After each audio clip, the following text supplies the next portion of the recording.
بسبب إن ابنهم سقط في الامتحان، الأم قررت تعاقبه وتسيبه في الغابة لوحده. بعد يوم رجعت الأم تاني للغابة علشان تدور على ابنها، لكنها اكتشفت إنه اختفى.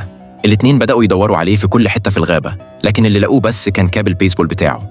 الأب بدأ يقلق ويخاف يكون ابنهم في خطر، لكن الأم كانت هادية جدا ومقتنعة تماما إن ابنهم بس بيستخبى علشان يقلقهم شوية، لدرجة إنها قالت لجوزها: بلاش تنخدع بتصرفات ابننا، هو بس بيعمل كده علشان يلعب بأعصابنا. الأم فتحت باب العربية ونادت على ابنها وقالت له يركب، بس مفيش حد كان حوالين العربية.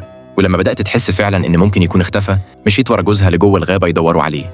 فضلوا ينادوا بأعلى صوتهم، لكن مفيش أي رد منه. الأم كانت لسه مقتنعة إن ابنهم بيستخبى. قعدت تدور ورا الشجيرات وكمان بصت تحت المية، بس مفيش أي أثر له. الأب بدأ يلوم مراته ويقول لها: إزاي تسيبيه لوحده في الغابة؟ ليه ما عاقبتيهوش بأي طريقة تانية؟ بس الأم أصرت إن الولد بيتصرف عن قصد ومستخبي علشان بس يضايقهم. الأب ما كانش قادر يفهم تفكير مراته وراح يدور عليه لوحده، لكنه رجع من غير نتيجة. وفي الآخر قرر يتصل بالشرطة، لكن مراته منعته ولسه مقتنعة إن ابنهم مستخبي بمزاجه.